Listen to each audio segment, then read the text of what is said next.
Sit on your bed one day and ask yourself, what remarkably stupid things am I doing on a regular basis to absolutely screw up my life? And if you actually ask that question, but you have to want to know the answer, right? Because that's actually what asking the question means. It doesn't mean just mouthing the words. It means you have to decide that you want to know. You'll figure that's out so fast it'll make your hair curl. There's no better pathway to self-realization and the ennoblement of being than to posit the highest good that you can conceive of and commit yourself to it. And then you might also ask yourself, and this is definitely worth asking, is do you really have anything better to do? And if you don't, well, why would you do anything else? If you orient yourself properly and then pay attention to what you do every day, that works. And I actually think that that's in accordance with what we have come to understand about human perception, because what happens is that the world shifts itself around your aim, because you're a creature that has an aim. You have to have an aim in order to do something. You're an aiming creature. You look at a point and you move towards it. It's built right into you. And so you have an aim. Well, let's say your aim is the highest possible aim. Well then, so that sets up the world around you. It organizes all of your perceptions. It organizes what you see and you don't see. It organizes your emotions and your motivations. So you organize yourself around that aim, and then what happens is the day manifests itself as a set of challenges and problems, and if you solve them properly, then you stay on the pathway towards that aim, and you can concentrate on the day, and so that way you get to have your cake and eat it too, because you can point into the distance, the far distance, and you can live in the day. And it seems to me that that makes every moment of the day supercharged with meaning. That's how, because if everything that you're doing every day is related to the highest possible aim that you can conceptualize, well, that's the very definition of the meaning that would sustain you in your life. Well, and then the issue is, well, back to Noah. Well, all hell's about to break loose and chaos is coming. It's like when that's happening in your life, you might want to be doing something that you regard as truly worthwhile, because that's what will keep you afloat when everything is flooded. And you don't want to wait until the flood comes to start doing that, because if your ark's half built and you don't know how to captain it, the probability is very high that you'll drown. Ask and it shall be given you. Seek and ye shall find. Knock and it shall be opened unto you. For everyone that asketh receiveth, and he that seeketh findeth, and to him that knocketh it shall be opened. That sounded pretty optimistic again. But again, I think it's a description of the structure of existential reality, and by which I mean, when I'm in my clinical practice and I observe, and this is also the case with my students, is, let's say people's lives aren't what they would like them to be, and so then you ask, why? Well, forget about tragedy and catastrophe, because that's self-evident, and we're not going to discuss that. Although the degree to which you bring about your own tragedy is always indeterminate. But I would never say that every terrible thing that is visited on a person is something they deserved. I think that that's a very dangerous presupposition, especially because everyone gets sick and everyone dies.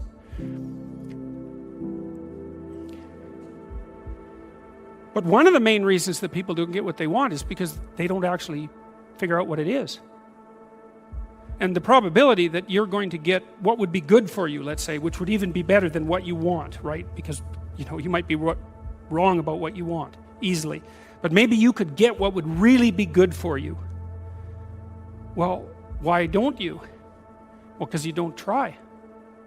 You don't think, okay, here's what I would like if I could have it. And I don't mean in a way that you manipulate the world to force it to deliver you goods for status or something like that. That isn't what I mean. I mean something like, imagine that you were taking care of yourself like you were someone you actually cared for. And then you thought, okay, I'm caring for this person. I would like things to go as well for them as possible. What would their life have to be like in order for that to be the case? Well, people don't do that. They don't sit down and think, all right, let's figure it out. You've got a life. It's hard, obviously. It's like 3 years from now, you can have what you need. You got to be careful about it. You can't have everything. You can have what would be good for you, but you have to figure out what it is, and then you have to aim at it. Well, my experience with people has been if they figure out what it is that would be good for them, and then they aim at it, then they get it.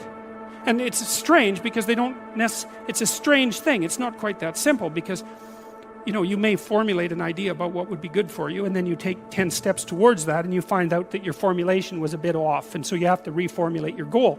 So you're kind of going like this as you move towards the goal. But a huge part of the reason that people fail is because they don't ever set up the criteria for success. And so, since success is a very narrow line and very unlikely, the probability that you're going to stumble on it randomly is 0. And so there's a proposition here, and the proposition is, if you actually want something, you can have it. Now the question then would be, well, what do you mean by actually want? And the answer is that you reorient your life in every possible way to make the probability that that will occur as certain as possible. And that's a sacrificial idea, right? It's like, you don't get everything. Obviously. But maybe you can have what you need. And maybe all you have to do to get it is ask. But asking isn't a whim or today's wish. It's like, you have to be deadly serious about it. You have to think, okay, like I'm taking stock of myself. And if I was going to live properly in the world and I was going to set myself up such that being would justify itself in my estimation, and I don't mean as a harsh judge, exactly what is it that I would aim at? And so the issue is not so much the blindness of others, even though there's as much blindness among others as there is for you. But the issue here, the advice here, the description here is, you should be concerned about what's interfering with your own vision first. And you should leave other people the hell alone in relationship to that. And so if your mode of being in the world is, if you would just act better, things would improve for me, or if you identify the evil and the catastrophe as something that's outside, that someone else needs to fix, or that someone else is responsible for, then you're not going to fix that. And you're going to remain blind to the things that you're doing and not doing that make things not go well. And so it's just better to think, all right, I'm probably blind in many, many ways. And maybe there are some ways that I could rectify that, because it's highly probable that you're blind in all sorts of ways. I mean, in fact, it's virtually certain. And so it's just more useful to think, how is it that I'm wrong in this situation? There's this old idea that you go into the abyss.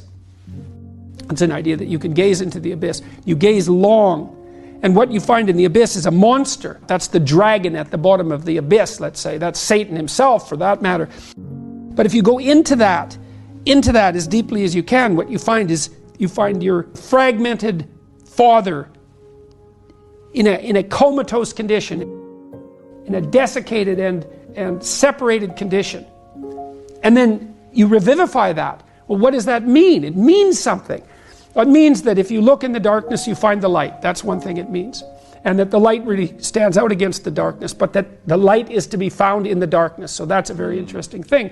That's a quest narrative. But it means more than that. It means something fundamental. So we know, for example, that if you take yourself out of your current state of predictability and safety, and you put yourself in a new situation, you'll learn, right? You'll incorporate new information. So that's a cognitive issue. But that isn't all that happens. What happens is that new genes turn on within you and code for the production of new proteins. And that happens neurologically. New parts of you turn on. And so the idea is that if you can move yourself out into the world and push yourself out against a maximum array of challenges, more and more of you turns on. And then the question would be, well, what would you be if all of you that could be turned on was turned on? And the answer would be, you would be the resurrection of the ancestral father. That's what you would be. And so that's why Christ says, I am the way and the truth and the life, and no one comes to the Father except through me. What that means is that if you take on the unbearable burden of being voluntarily, then that transforms you into the ancestral father. And that's true. And so that's unbelievably optimistic. It's so interesting because it's dark beyond belief. Well, the world is characterized by suffering and by malevolence of a depth that's virtually beyond comprehension. But if you choose to comprehend that, what you discover in that is the light that destroys the darkness. And that's really something to discover. There isn't a discovery that's more profound than that. That's the search for the Holy Grail or the Philosopher's Stone, all of that. If you actually want something, you can have it.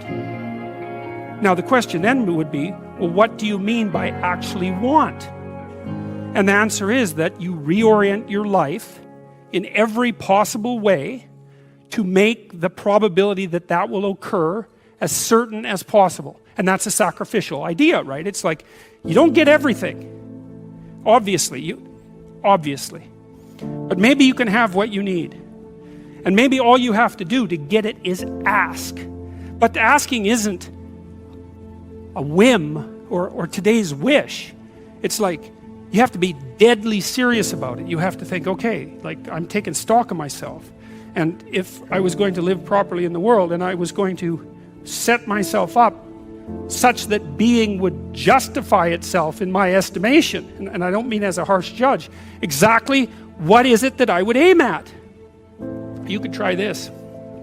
This is a form of prayer, knocking. Sit on your bed one day and ask yourself, what remarkably stupid things am I doing on a regular basis to absolutely screw up my life? And if you actually ask that question, but you have to want to know the answer, right? Because that's actually what asking the question means. It doesn't mean just mouthing the words. It means you have to decide that you want to know. You'll figure that's out so fast it'll make your hair curl. You're perfectly capable of thinking. God only knows how. You're perfectly capable of immense feats of imagination and dream and fantasy. God only knows how you do all of that. What would happen if you consulted yourself about the best possible outcome for you? You might get an answer. In order for us to set things right, we have to understand that we have to take on that burden of ultimate responsibility. Not only as if it's ours, which it is, but as if there isn't anything better that we could do. And you have an ethical obligation to lift the heaviest load you can possibly conceive of. And that's the primary call to adventure in life. You need a meaning in your life to forestall the suffering and to make you strong enough to resist malevolence. Where's the meaning to be found? Rights, impulsive pleasure, and happiness? No. Responsibility? Oh, who would have guessed that? It's not part of the narrative. What makes life worth living is to pick up, take its catastrophe and embrace it and carry it, and to realize through that process who you are.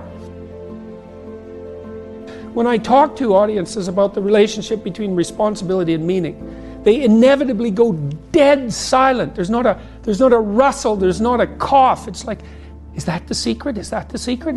It's the voluntary adoption of responsibility? It's like, well, that's the central message of the West. It's like to pick up your cross and bear it, and everyone's been told that, but they don't know what it means because it's not been articulated enough so that it becomes something that's practical. It's like, yes, look at the terrible responsibilities you have right in front of you.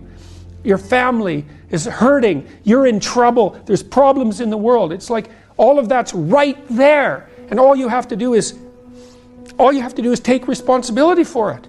And then you've got what you need. It's something so magnificent that happiness pales in comparison. And so it's thin gruel happiness. And young people know that. They're pursuing hedonistic pleasure. And no wonder. But there's nothing in it that's sustaining. And all it does is make you cynical. It's like, is that all there is? Another one-night stand? Another binge party? And it's not like I have anything in principle, against some of that exuberant, youthful hedonism. Look, the universities have turned into places of parties. Why? Well, because that's what the students find best to do there. Well, that's not good. What you want to offer them is a reason to not party. It's like, no, you got to understand. You come to this class hungover. You're not going to be able to get it. You're not going to be able to write properly. you're going to pay a price for that hedonism. It's like, and the price will be too high for you to bear. It's like, oh well, enough hedonism for me then. Like, I've got something important to do. That's the way out of that. Before you can be a painter who can paint what's beyond mere memory, you have to inculcate that discipline, skill, and a lot of that is painful repetition and hard grinding work. It's the sacrifice of the present for the future. But once you manage that, then things open up. That's why we have disciplines, right? I mean, the words aren't there by accident. You have to narrow yourself first, and then you can broaden outward. And so that's part of the process of maturation. That's part of the sacrifice of childhood. Say, in childhood you're nothing but potential, but it's not realized and you don't know how to realize it.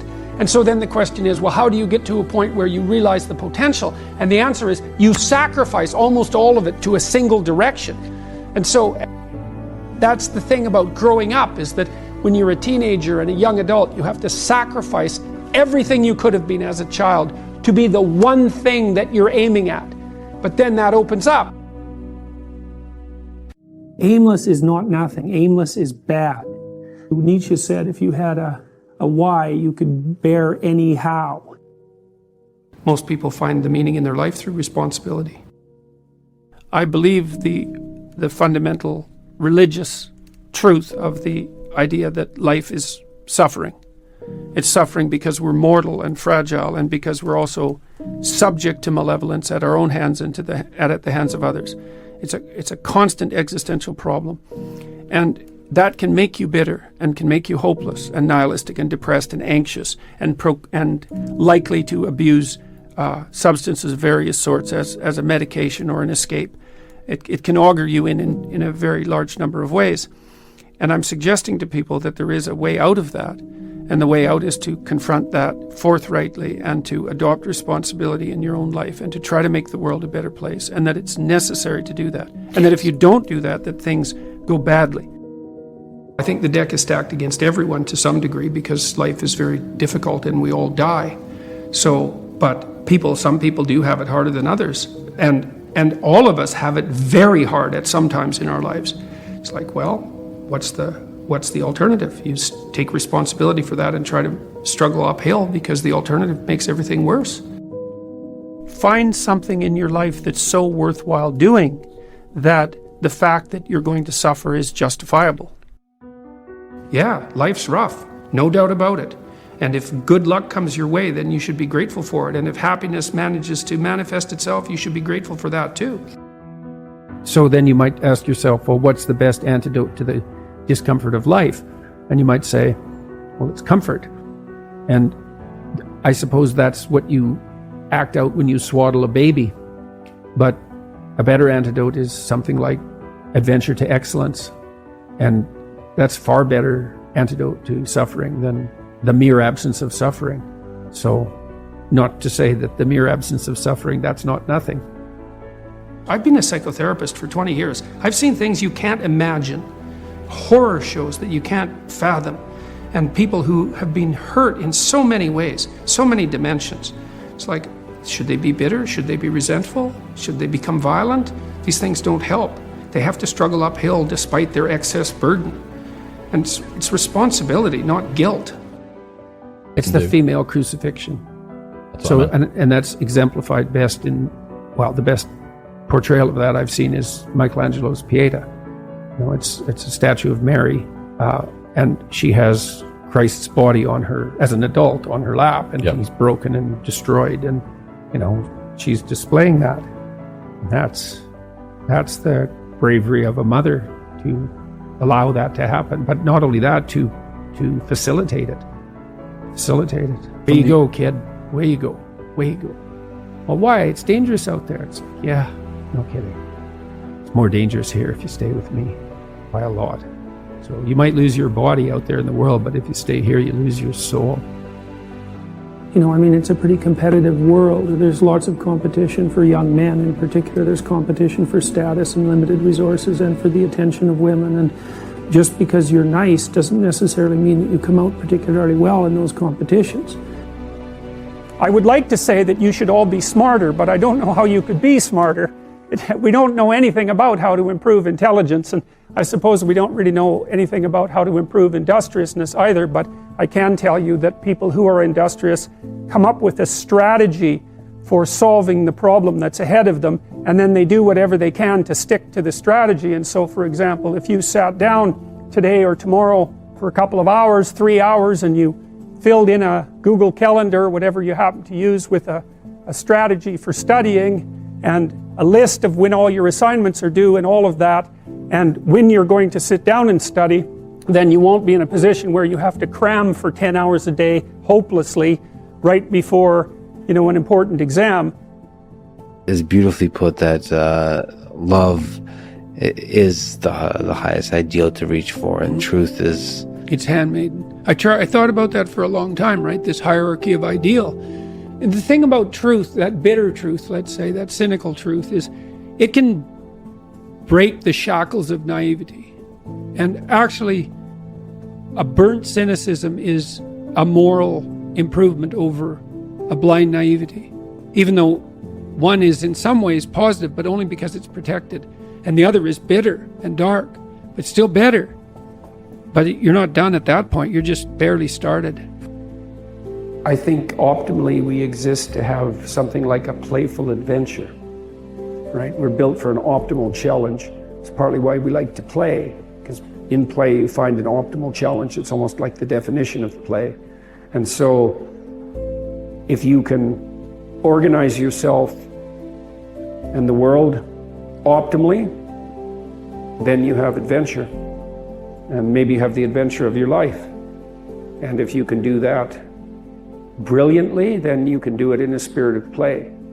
That's what you need and want. I saw in endless repetition in my clinical practice and in my own private life, when my eyes were open, the consequences of not saying what was true. It's like whatever hell you might fall into by opening your mouth when you have something to say that isn't popular, it's nothing like the hell that you're going to envelop yourself in if you lose control of your own tongue and mind. And like I said, in my clinical practice, I never saw anyone get away with anything even once. And so all you have in a situation like that is what is the truth. Now, of course, you only have your approximations to the truth, but that's better than nothing. And so you need to be afraid of the right thing, and you should be afraid of contaminating your soul with deceit. That's what you should be afraid of. What happens is, garbage in, garbage out, the old programmer saying goes, and so you'll fill your head with nonsense and no one will call you on it except you, but you can still that voice if you try hard enough. You just wait until you get in real trouble. One day there'll come a point where you have to make a decision, and the decision is the difference between life and death, or worse, between someone else's life and death, or worse, between health and the suffering that's worse than death. And because you've compromised yourself to such a degree, you will not be able to rely on your judgment, and you will make the mistake you shouldn't make. And then you're done. And that will absolutely happen. Yeah, well, you set what's great against what's tragic. Yeah. What else could you possibly do? And so then you say, well, how do you find what's great in your own life? And part of that is you watch. It's like, when is it that I'm doing something that alleviates my suffering, right? It's you have to ask that question to yourself honestly. One of the things you have them do is say, well, why don't you just watch for a week? Like, watch yourself like you don't know who you are, and just see when you're not quite as miserable. Yeah. And then let's see if we can figure out what it is about what you're doing in that situation that's lifting the gloom. It's like, okay, there's something in that that's curative, right? And that's something in that's curative is related to, well, you might say your purpose. It's like maybe part of the reason you're depressed is because you're too isolated. Well, now we can work on that. So let's see if we can increase the amount of time you're spending with your friends by like 20%. Or maybe you need a couple of new friends. Or maybe you need to work on your comic material, because you can set that against the tragedy of life. You said that a harmless man is not a good man. A good man is a very dangerous man who has that under voluntary control. How should people become more dangerous? Becoming more articulate is definitely, I would say, that's the primary array of weapons. So I mean, physical prowess is something, and it's not nothing, that physical confidence that comes along with that as well.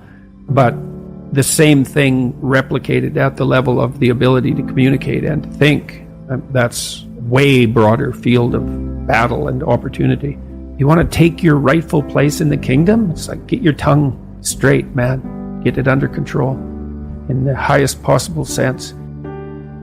There's nothing that makes you more formidable than verbal competence, than being able to articulate, be able to think, to marshal your arguments, right? It's a battlefield metaphor.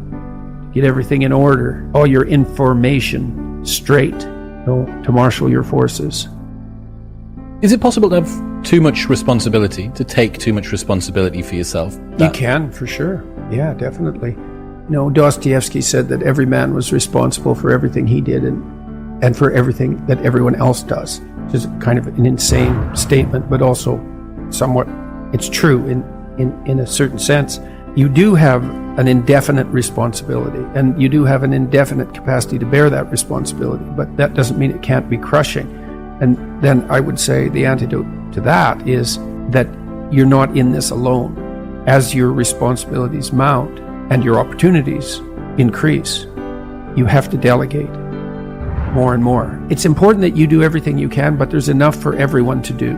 And so you might say, well, the heroic path is one that leads to universal redemption, and that's true. And you might say, well, that's all on you. It's like, it is in a sense, but then the problem that you just described, it can be unsustainable, right? You can torture yourself for not doing it well enough. And it is up to you, but it's not up to you alone. It's not up to you alone. So you delegate, and you help build people around you so that they're all working in the same direction. It's an effort multiplier in any case.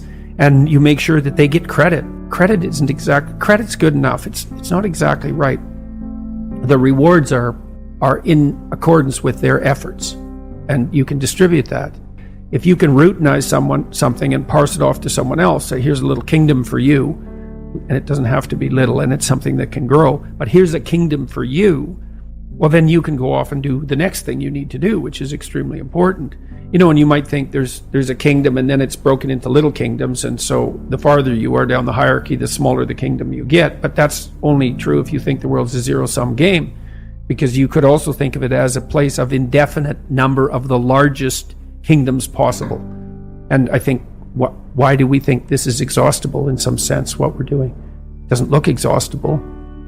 That's the limits to growth mentality. It's like, economists don't believe in that, because they think, well, no, we can just get more efficient, which we certainly are. We're way more efficient than we once were.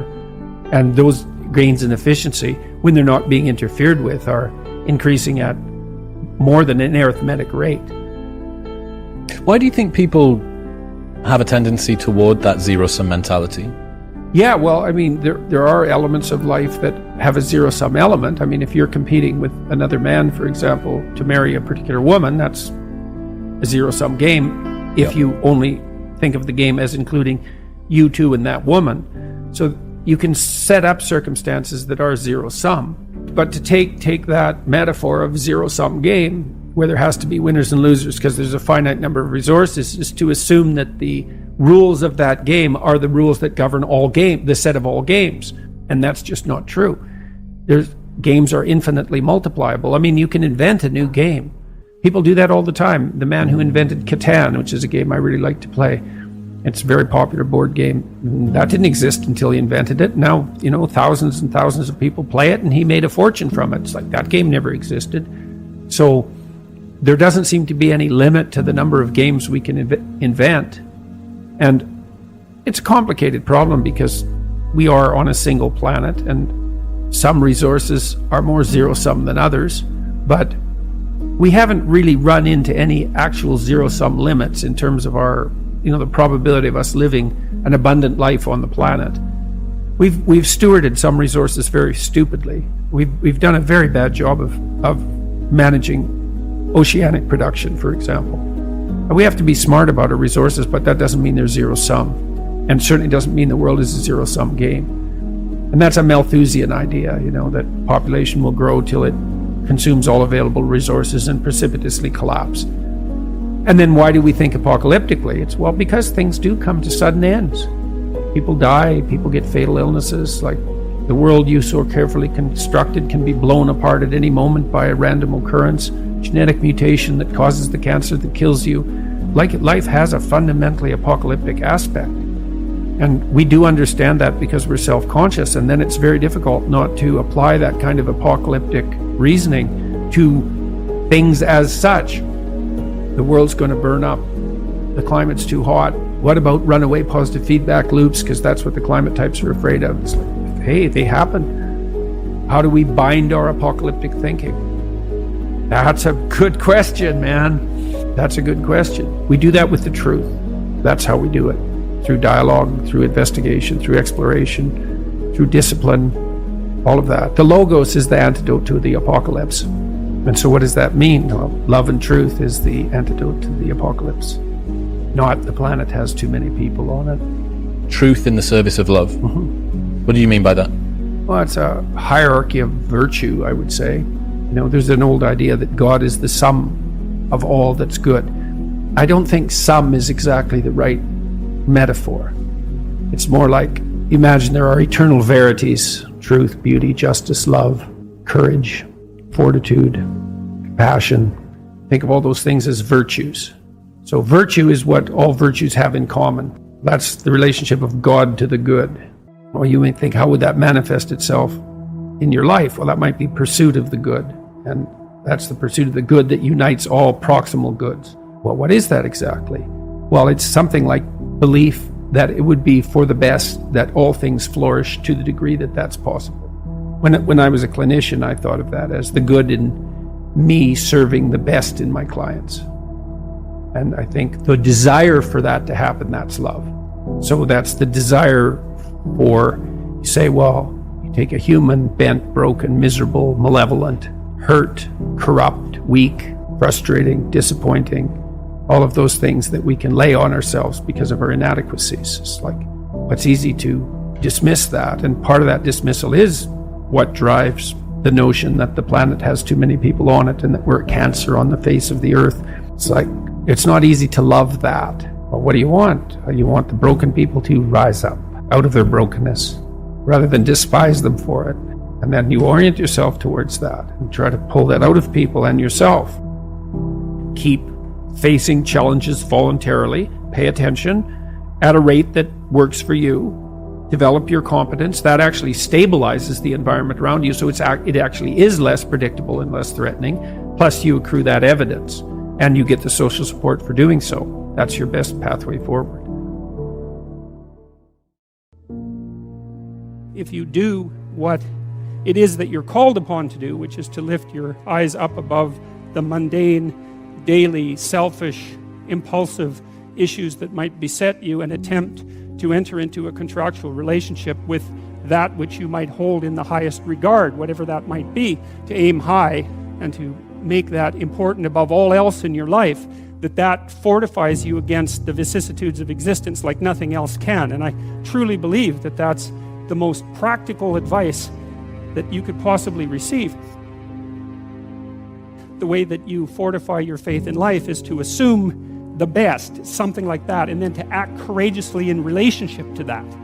And that's tantamount to expressing your faith in the highest possible good. It's tantamount to expressing your faith in God. And it's not a matter of stating, well, I believe in the existence of a transcendent deity, because in some sense, who cares what you believe? I mean, you might and all that, but that's not the issue. It's not the issue. The issue, it seems to me, is how you act. The issue is not what you believe as if it's a set of facts, but how you conduct yourself in the world. The purpose of thinking is to let your thoughts die instead of you. It's a brilliant notion, and so the idea is something like, you can conjure up a representation of yourself. You can conjure up a variety of potential representations of yourself in the future. You can lay out how those future representations of yourself are likely to prevail or fail. You can cull the potential yous in the future that will fail, and then you can embody the ones that will succeed. You do that well simultaneously, conjuring up a representation of your current state and determining for yourself, because of your undue suffering, which elements of your pathetic being need to be given up so that you can move forward into that future. And the goal, what is it that you're aiming at with that work and that sacrifice? That's the ultimate question. What is it that you're trying to do? Well, you're trying to improve the future. We believe that the future can be improved. We believe that it can be improved as a consequence of our sacrificial work. And so, once again, what are the limitations? What are the limits to that? What are the necessary limits to that? I would say we don't know. We conjured up this remarkable idea. The future exists. We can see it even though it's only potential. We can adjust our behavior in the present in order to maximize our probability of success in the future. How best to do that? Well, the idea is something like, don't hesitate to offer the ultimate sacrifice if you want the future to turn out ultimately well.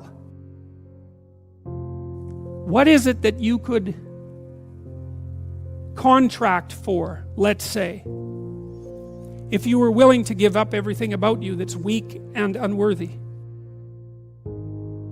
The proper sacrificial attitude produces a psychological state and then a social state that's a manifestation of that attitude that decreases the probability that the world will careen into hell and increases the probability that people will live high quality, meaningful, private lives in a society that's balanced and capable of supporting that. And none of that seems to me to be questionable, really. I also don't think it's anything that people don't actually know.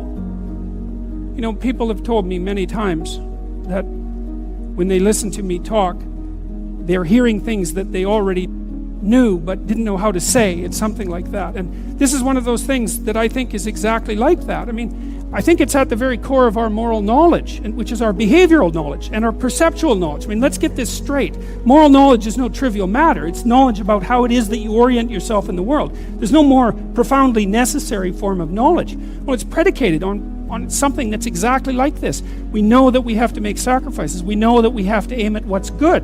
So then why isn't that we don't aim at what's best and make the sacrifices that are necessary in order to bring that into play? I think it seems to me that in some sense that's self-evident. The question is why we don't do it, but there's answers to that too. Life is hard and it hurts people. It's rife with limitation, and some of it's arbitrary, and some of it's unjust, and some of it's worse, some of it's malevolent, which is even worse. It's not surprising that that combination of vicissitude can turn people against being. But I think even when that happens, and even when people have the kind of history that if they revealed to you, you would say, well, it's no wonder you turned out that way. The people who turn out that way still know that it's wrong. They still know that however deep their own suffering, however arbitrary their own suffering, however much that's caused by the malevolence of others as well as the tragedy of existence, that does not in any way justify their turning away from the good. And I believe everyone knows that. I believe that they know it implicitly, even if they don't allow themselves to know it explicitly.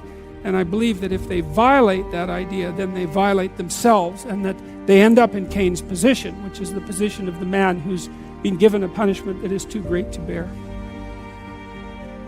Now we're capable of making sacrifices in abstraction, right?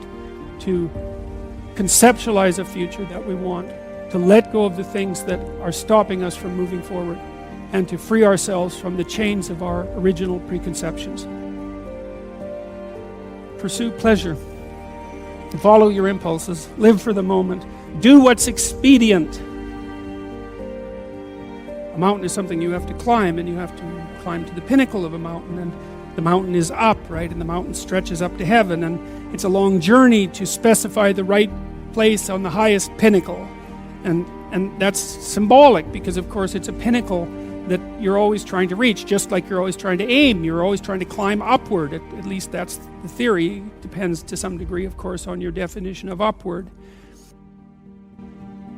You're supposed to, again, to act out the highest good of which you're capable. Now that'll transform your life to some degree into an archetypal adventure. There's no way around that, because as you attempt to climb a higher mountain, let's say, or to aim at a higher target or something like that, then the things around you will become increasingly dramatic and of import. That happens by necessity, obviously, because if you're aiming at something difficult and profound and you're really working at it, then your life is going to become perhaps increasingly difficult and profound. But that might be okay. That might be exactly what you need as an antidote to the implicit limitations that face you as a human being.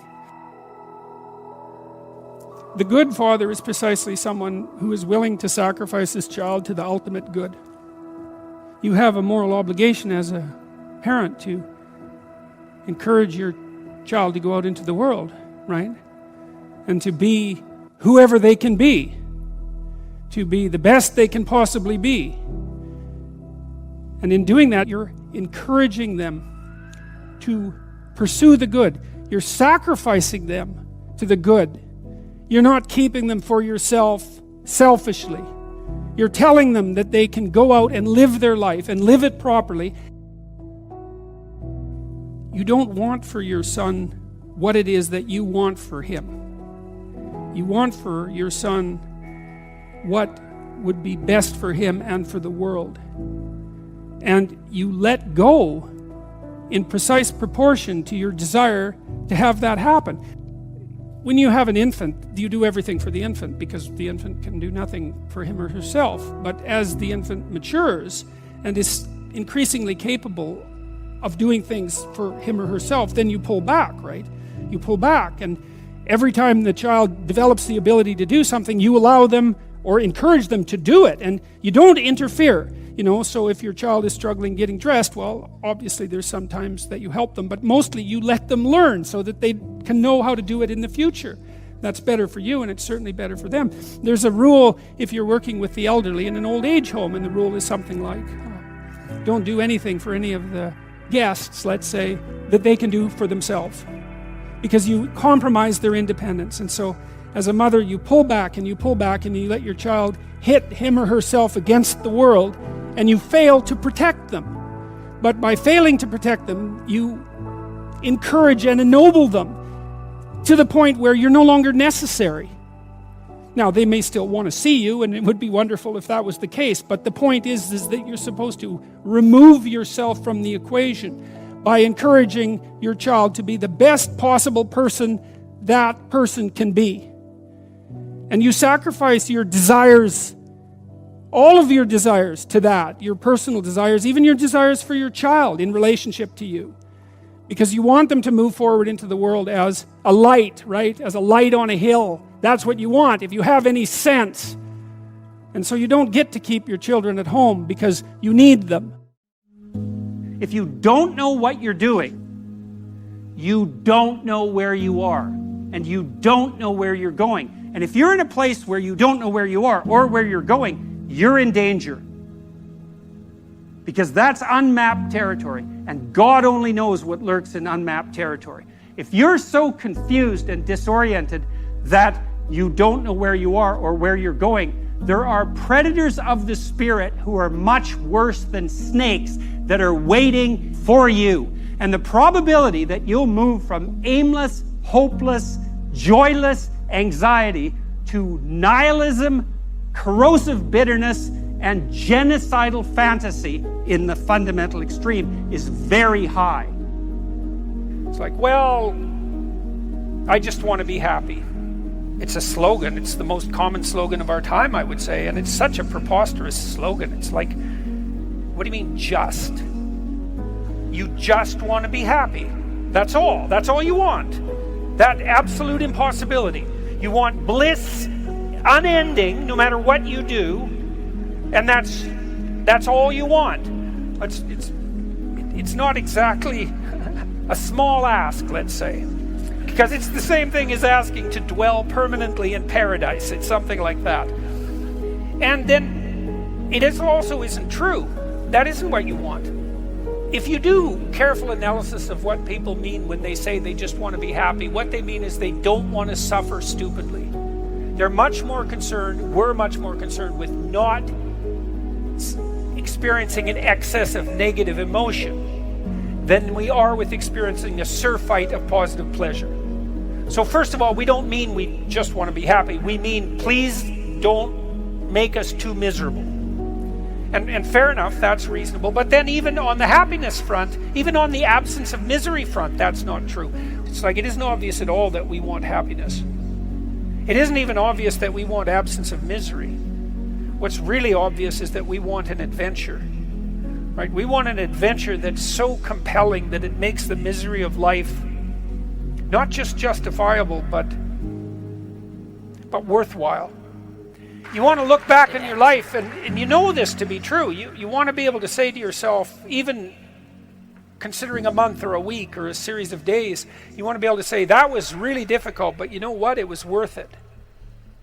And I think that's what you want from your life. It's something like, you know what? That was difficult, but it was worth it. And that meant that the adventure was so great that it justified the difficulties. And so then the question is, and here's the question, where do you find the great adventure of your life? Well, how about in truth? Well, why? Because you don't know what's going to happen if you tell the truth. It's a mystery.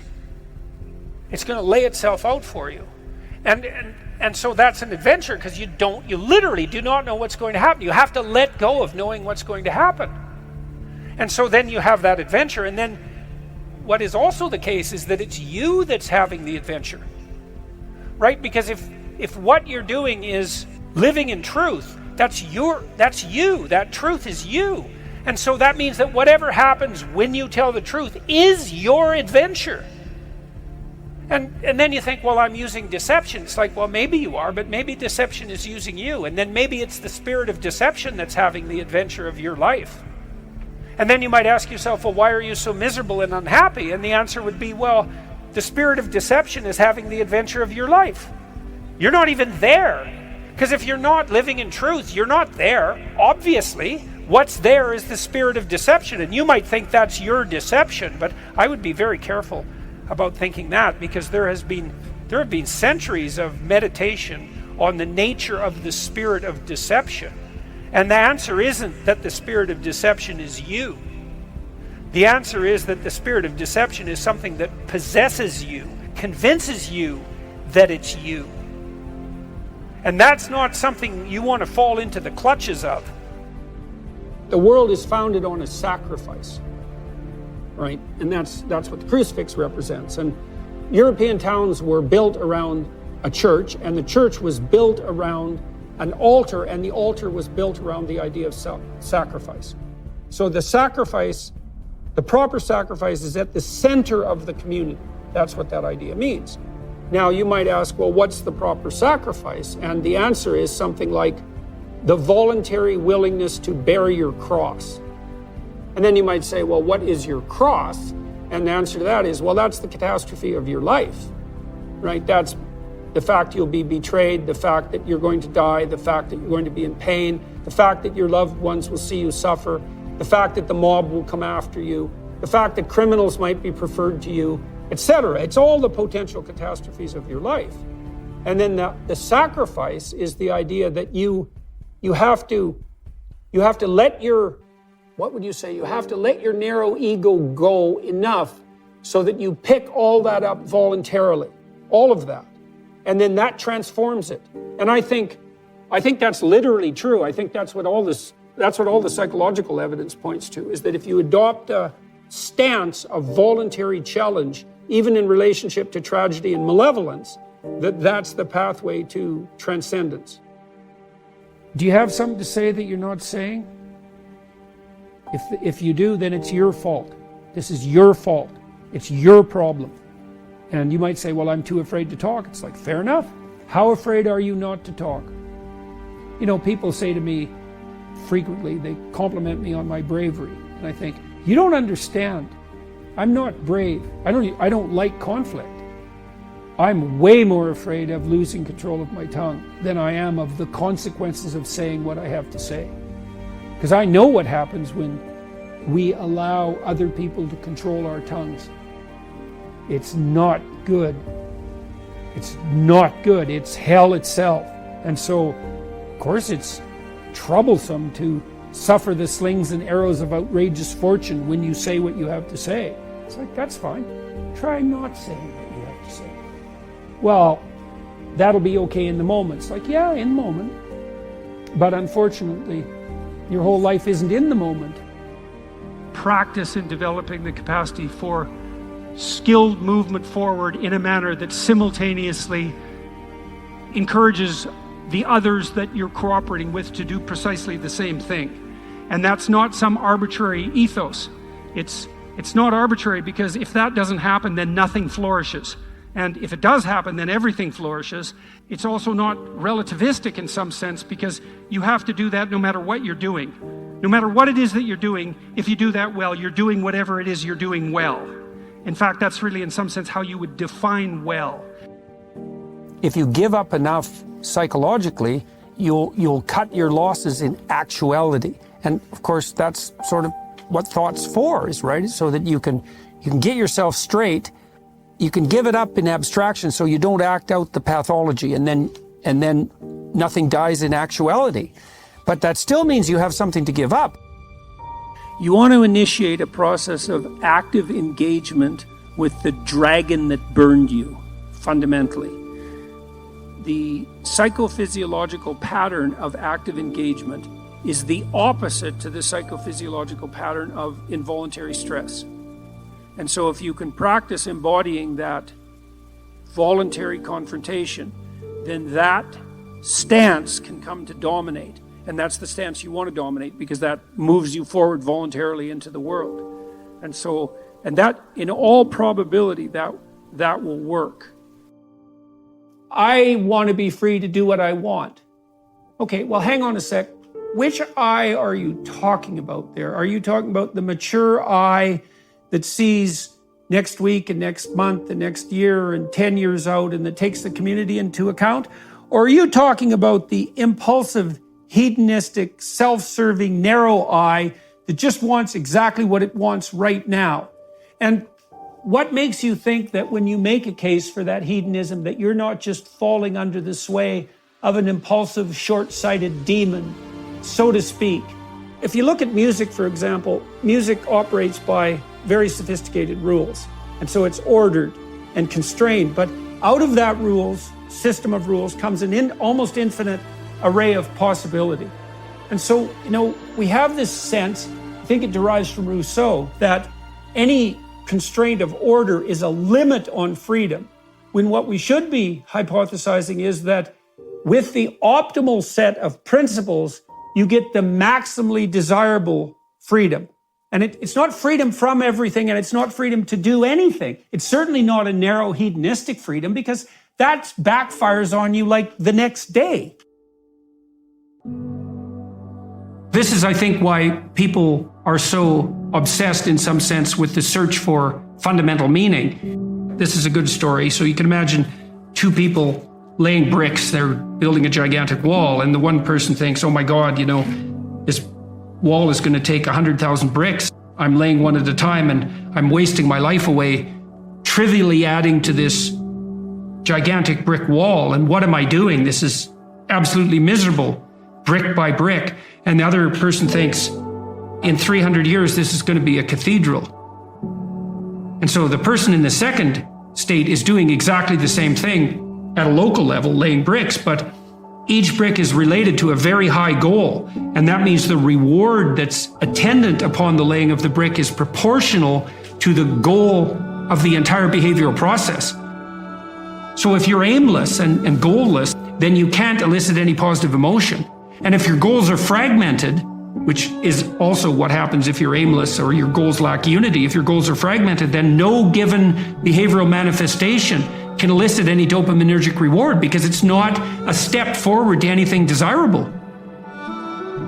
One of the things, I did write about this in my first book, particularly about putting your house in perfect order. It's like, well, if you're lost, one of the things you can do is look around and see what direction you could take locally. Fix something. Find something that you could do that would make things better, that you would do.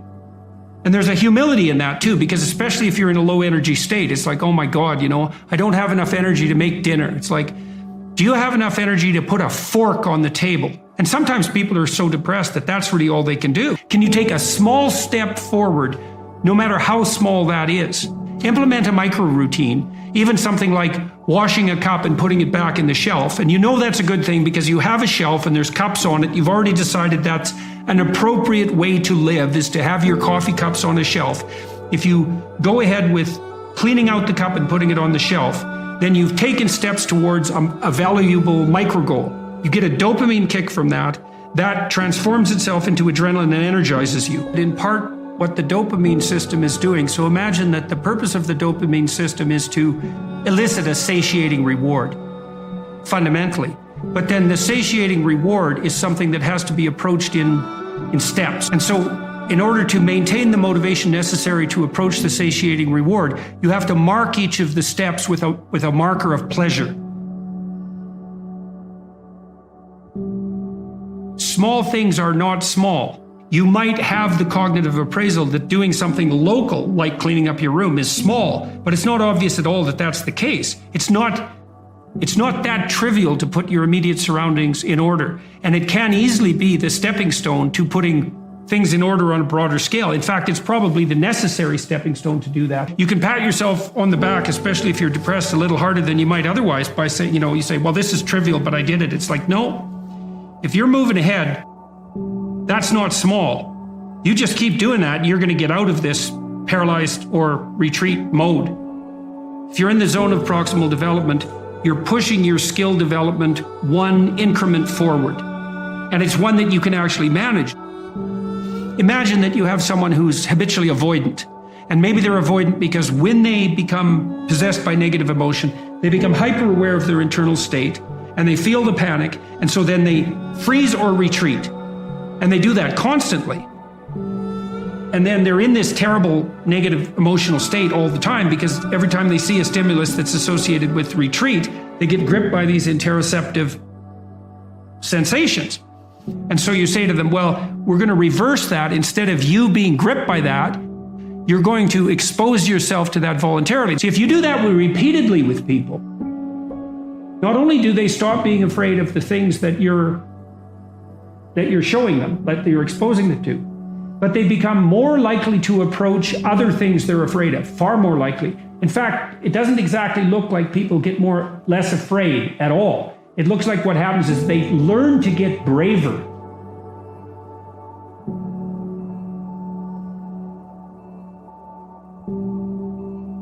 One of the cognitive phenomena that loads very heavily on neuroticism is self-consciousness.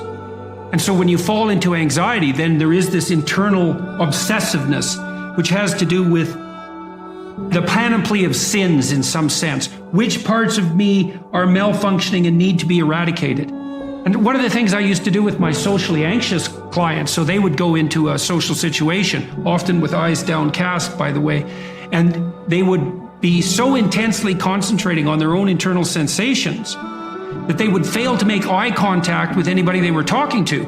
And then they would be awkward because they weren't reading the cues they could have read if they would have only looked.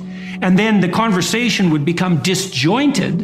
And then they would get anxious and fall into themselves. And so one of the things that I taught them to do wasn't to try to calm themselves down, but to try to calm the other person down.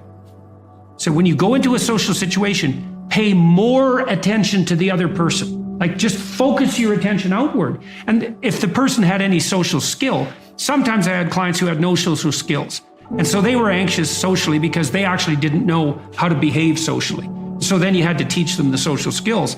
But some of them had the skills but wouldn't activate them because they were so neurotically obsessed with their own inadequacy that they failed to attend to the cues that would elicit the proper responses. And all they had to learn to do was watch. And then they would automatically respond because they knew how to have a conversation.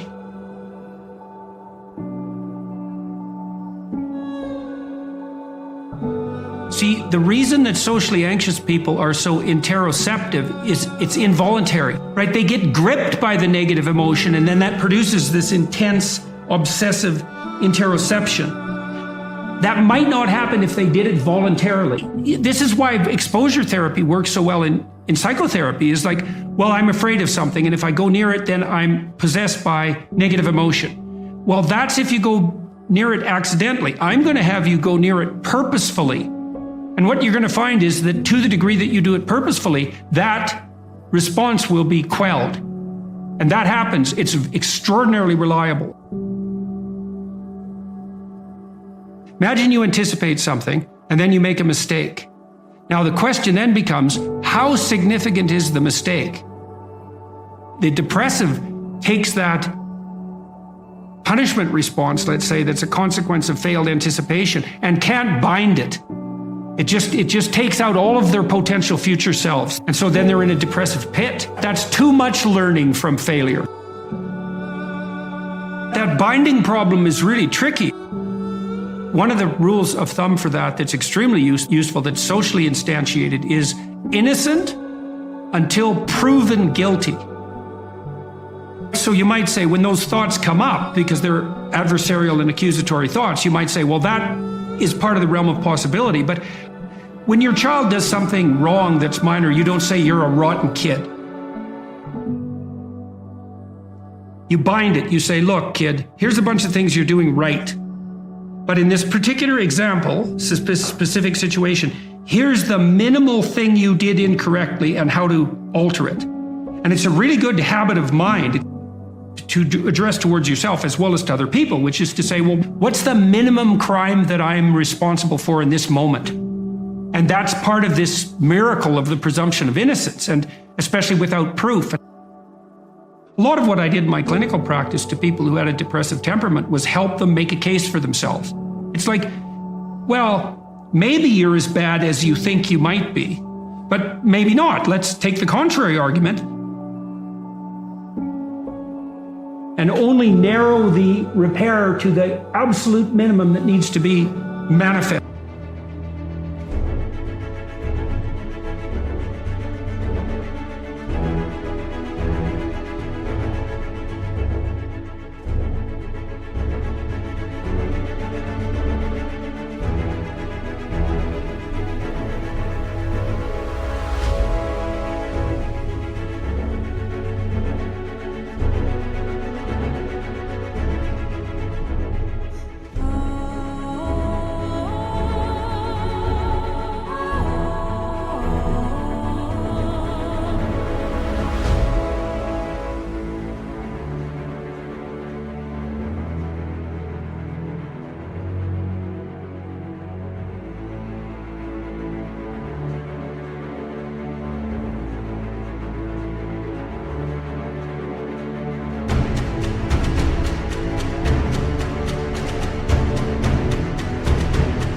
Sometimes when you make one little mistake, it is actually an indicator of a flaw in your character. But most of the time it isn't. And it certainly can't be responded to that all the time, because then you'd never be able to make a mistake without wiping yourself completely out. You want to make it as local and precise as you possibly can. And that's also one of the advantages to removing yourself from a rage or an anxiety state, because a rage or an anxiety state is low resolution and global. And so it'll be globally accusatory. So you want to specify it and think, okay, well, what's the minimum necessary behavioral transformation to ensure that similar mistakes are not replicated in the future? It's like if your roof leaks, you don't have to dig a new foundation. You can just fix a few shingles. And you might think, well, the rain's coming through, so you have to tear down the whole house. It's like, well, no. And you might panic and run around because the water's coming in, but it's still a bad idea to dig up the foundations every time something trivial maintenance problem needs to emerge. And so one of the things that's very useful to learn is like, well, is this only a trivial maintenance problem? And one of the advantages to that too is that if it's not the collapse of your entire self, let's say, and it's a trivial maintenance problem, you're much more able to activate that courageous response to anomaly that's part and parcel of exploratory behavior and eventual success. So, and part of the trick of many sorts of, well, I would say religious training enterprises, certainly the meditative enterprises, is something like, how do you tell yourself a story, like a real story, though a story that actually works, where you can confidently approach the thing that's blocking your path? How do we come to know ourselves in terms of our personalities and, more importantly, potential? One of the first ways to come to know yourself is to understand that you don't. You can learn to kind of watch yourself like you're watching a stranger. So you have to understand that you don't know who you are. And that's not easy to understand because you think you know. But then, you remember you can't control yourself very well. You're not very disciplined. You're full of flaws. Maybe you don't know yourself as well as you think. But it's hard to get low enough to understand how deeply it is the case that you are ignorant about who you are. Now, there's an upside to that too, which also is that you're also ignorant about who you could be. And so the discovery of that, is some reward for the horror of determining who you actually are. Then you watch yourself. You watch yourself like you're watching a stranger. You watch what you say and you listen. And you think, well, what sort of person would say that? And how am I reacting emotionally when I'm communicating in that manner? Is that making me feel stronger or weaker? Is it filling me with shame? Is it helping my confidence? Am I laying out a lie? Am I deceiving myself and other people? Am I adopting this personality at parties that is designed to impress and to amuse, and it comes across as nothing but like self-centered narcissism? What are my dark fantasies? What are my aggressive fantasies? What is it that I'm willing to do? What am I interested in so that I'll spontaneously pursue it? What do I procrastinate about and why? What am I unwilling to do? What do I think is good? What do I congratulate myself for accomplishing? And what do I berate myself for failing to confront and to implement? Those are all incredibly complicated questions, and you don't know the answers to them. So that's a start. And then in terms of potential, well, you'll discover a little bit more about your potential as you discover who you are, especially the darker parts of yourself, because then you discover your potential for mayhem. There's some real utility in that. The discovery that you're dangerous. It's such a useful discovery. It's actually something that strengthens you, because the first thing that a realization like that can in fact produce is the ambition to incorporate that danger into a higher order personality. And that can make you implacable. That can make you someone who can say no when you need to say no. That can make you someone who won't avoid necessary conflict. And so that's unbelievably useful. And so that's one of the potentials that you might discover.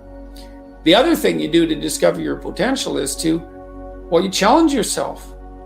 It's like, take a bit of a look at yourself and think about what's not so good that you could improve, that you should improve by your own standards, and that you would improve, and set yourself a little goal.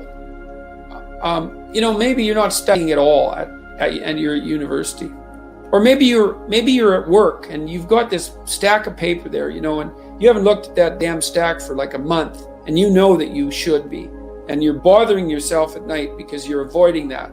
It's like, maybe think, well, I've avoided that stack of paper completely for 1 month. I'm quite a coward when it comes to whatever snakes might be hidden in that stack of paper.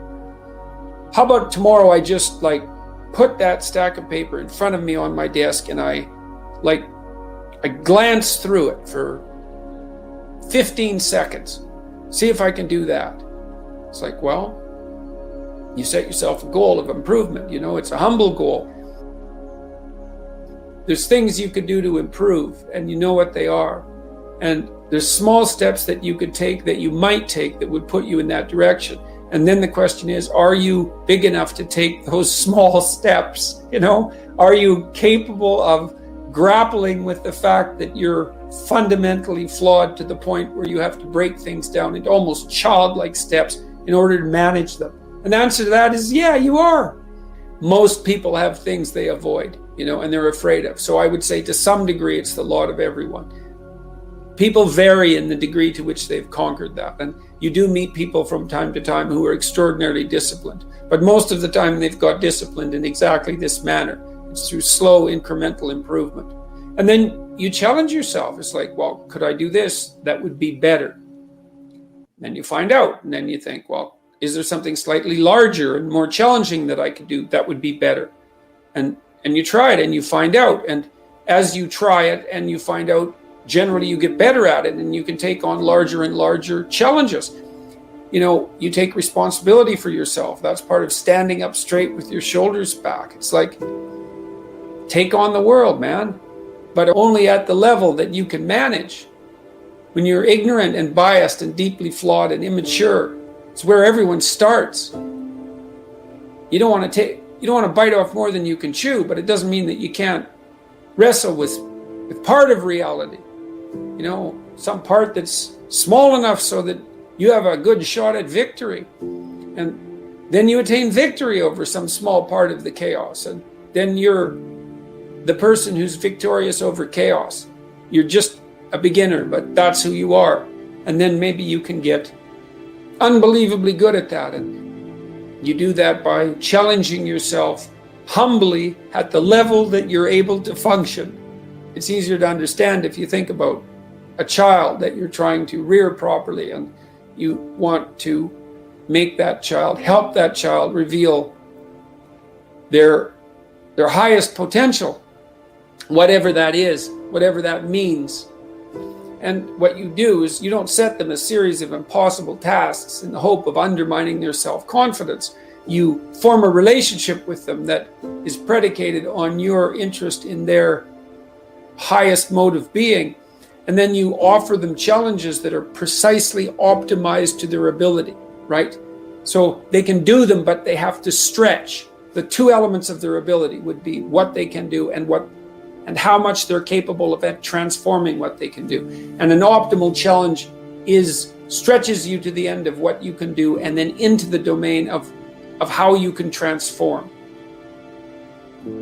You have to be humble and wise enough to understand that you might have to aim pretty damn low, especially in those places where you're not functioning well. And it might be so embarrassing that you can't bring yourself to fathom that that's actually who you are. You need the loss of that arrogant ego because it's precisely what's interfering with your movement forward. It's part of the adversarial process, mythologically speaking, that stops moral progress. You're too proud of who you think you are to notice what you're like so that you could change properly. You don't want to sacrifice that part of yourself. It's probably associated with some delusion that helps you maintain a positive, although very fragile self-image, in the absence of genuine effort. It's not to be recommended. So, you know yourself by watching and paying attention. It's not thinking exactly. It's not imagination. It's watching like you're a snake.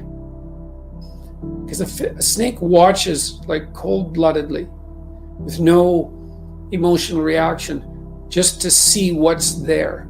It doesn't allow what is wanted or desired to interfere with what is observed. So you watch yourself like that, as if you don't know who you are. Well, that's the beginning. And then you challenge yourself continually to see how far past yesterday you can push today and tomorrow, and to continually experiment with expanding the domains not only of your competence but of your ability to increase that competence. The upper limit to that is proportional to the moral effort that you put into it. The more that's guided by the highest of all possible visions, right? The alliance with the highest of all possible conceivable good. The more it's accompanied by truth in speech and action, the more you will develop your potential. And I believe that potential to be as unlimited in the upward direction, more unlimited in the upward direction than it is unlimited in the direction that brings people to the political and social hells that so often characterize the world that we inhabit. And so you also, I suppose, have to be willing to undertake that as an adventure, because it's a hell of a thing to bear that kind of responsibility. It takes a person out of the ordinary. It takes them out of themselves. But there's deep meaning to be had in it, and there isn't anything better that you can do. Everyone in their right mind knows that there's a million ways of doing things wrong, and one way, if you're lucky, to do things right. And so the notion that it's a very, very narrow pathway that you tread upon if you're doing things right, that's wisdom. That's the line between chaos and order that you're supposed to be on constantly, right? It's a very, very thin line, because if you're a little bit too far in one direction, then it's too much chaos, and if you're a little too far in the other direction, then it's too much order. And both of those aren't good. The balance has to be exactly right. And you can feel that, and I truly believe you can feel that, and I think it's your deepest instinct. It's your deepest instinct, and I mean that biologically. I don't mean that metaphorically. I think that your psyche is arranged to exist in a cosmos that's composed of chaos and order. I think that's why you have the hemispheric structure that you have. And then when you feel as if you're meaningfully engaged in the world, when the terror of your mortality strips away and you're engaged and it's timeless, that's the deepest instinct you have telling you that you're in the right place at the right time. And then what you do is practice being there. Practice being there. And that's that narrow spot that's so difficult to find. You wander around it. Maybe if you're lucky, you can watch. This is an experiment. Watch yourself for 2 weeks. Like you don't know who you are, because you don't. So watch yourself for 2 weeks and notice there's going to be times when things are proper. They're arrayed properly for you. It's not easy to notice, because when they're arrayed like that, you're so engaged, you don't exactly notice, But you'll see, oh, I'm in the right place. It's like, okay, how'd I get here? What am I doing right? How is it that this could happen more often? I'd like this to happen more often. How would I have to conduct myself in order for that to happen more often? And then you practice that, and then maybe instead of 10 minutes a month or 10 minutes a week, it's like 15 minutes a day, and then it's half an hour a day, and then it's an hour a day, and then it's 4 hours a day. And maybe if you're extraordinarily careful, then you get to a point where you're like that a good proportion of the time. You are not the master of your own house. There are spirits that dwell within you, meaning you have a will and you can exercise a certain amount of conscious control over your being, but there are all sorts of things that occur within you that seem to be beyond your capacity to control. Your dreams, for example, that's a really good example, or your impulses, for example. You might think of those as so foreign from you that you don't even want them to be part of you. But more subtly even, how about what you're interested in, what compels you? Like, where does that come from? Exactly. Because you can't conjure it up of your own accord, So if you're a student and you're taking a difficult course, you might say to yourself, well, I need to sit down and study for 3 hours. But then you sit down and that isn't what happens. Your attention goes everywhere. And you might say, well, whose attention is it then if it goes everywhere? Because you say it's your attention. It's like, well, if it's your attention, maybe you would be able to control it, but you can't. And so then you might think, well, Jen, just exactly what the hell is controlling it? And you might say, well, it's random. Well, it better not be random. I can tell you that. That happens to some degree in schizophrenia. There's an element of randomness in that. It's not random. It's driven by the action of phenomena that I think are best considered as something like subpersonalities. You can't make yourself interested in something. Interest manifests itself and grips you. That's a whole different thing. And so what is it that's gripping you? And how do you conceptualize that? Is that a divine power? Well, it's divine as far as you're concerned, because it grips you and you can't do anything about it. And so there's a calling in you towards what you're compelled by and what you're interested in. And sometimes that might be very dark and sometimes not. But you're compelled forward by your interest. And so the idea that what moves you away from your country and your father's house and the comforts of your childhood home is something that's beyond you and that you listen to and hearken to. That's exactly right. And you can say, well, I don't want to call that God. It's like, it doesn't matter what you call it exactly. It doesn't matter to what it is, what it's called. It still is. And if you don't listen to it, that's the other thing. If you don't listen to it, and I've been a clinician and talked to enough people now, as old as I am, to know this absolutely. If you do not listen to that thing that beckons you forward, you will pay for it like you cannot possibly imagine. You'll have everything that's terrible about life in your life and nothing about it that's good. And worse, you'll know that it was your fault and that you squandered what you could have had. So, this is not only a calling forth, but a warning. One of the things that I've noticed in my life is that nothing I've ever done was wasted. And by done, I mean put my heart and soul into, like attempted with all of my effort. That always worked. Now, it didn't always work the way I expected it to work. That's a whole different issue. But the payoff from it was always positive. Something of value always accrued to me when I made the sacrifices necessary to do something worthwhile. Go somewhere you don't understand. You have to go into the unknown. And that's God's first command. Go into the unknown, because you already know what you know. And that's not enough unless you think you're enough. And if you're not enough and you don't think you're enough, then you have to go where you haven't been. Get away from your family enough so that you can establish your independence. And that isn't because there's something wrong with your family, but it means get away. I talk to people very frequently whose families have provided them with too much protection, and they know it themselves, and that means they're deprived of necessity. And you have to get yourself away from your dependency in order to allow necessity to drive you forward. And that's to become independent and to become mature. We've been fed this unending diet of rights and freedoms, and there's something about that. There's something about that that's so pathologically wrong. And people are starving for the antidote, and the antidote is truth and responsibility, right? And it isn't because that's what you should do in some I know better or someone knows better for you what you should do sense. It's that's the secret to a meaningful life, and without a meaningful life, then all you have is suffering and nihilism and despair and all of that, and self-contempt, and that's not good, and it's necessary for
men to stand up and take responsibility.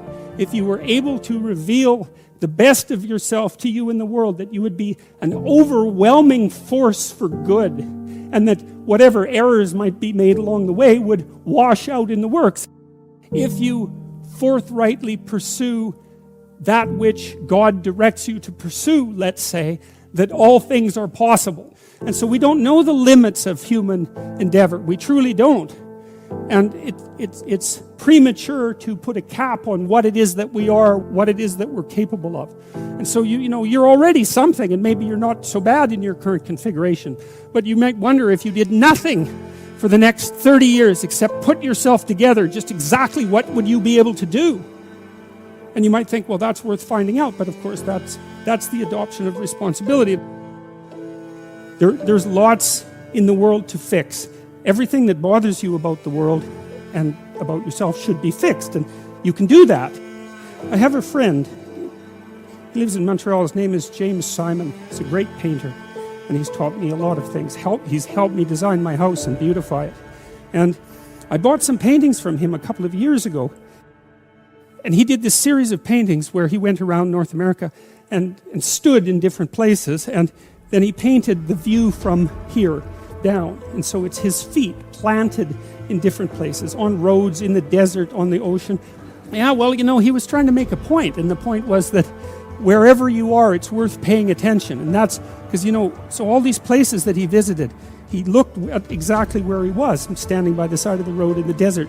Sort of mundane in some sense, but then maybe he put 40 hours into that painting, and it's very, very realistic painting with really good light. And what he's telling you as a painter is everything is worth paying attention to an infinite amount, but you don't have enough time. And so the artist does that for you, right? The artist looks and looks and looks and looks and looks, and then gives you that vision. And so then you can look at the painting, and it reminds you that everything that there is right where you are. And that's a hard thing to realize, but it's actually true. And so I've been telling people online in various ways and in lectures that they should start fixing up the world by cleaning up their room. How you would like your life to be, what you would like your character to be 3 to 5 years down the road, if you were taking care of yourself like you were taking care of someone that you actually cared about. So you kind of have to split yourself into two people and treat yourself like someone you have respect for and that you want the best for. And that's not easy because people don't necessarily have respect for themselves, and they don't necessarily want what's the best for themselves because they have a lot of self-contempt and a lot of self-hatred and a lot of guilt. I think you have an obligation, it's one of the highest moral obligations, to treat yourself as if you're a creature of value. How you would like your friendships to be conducted.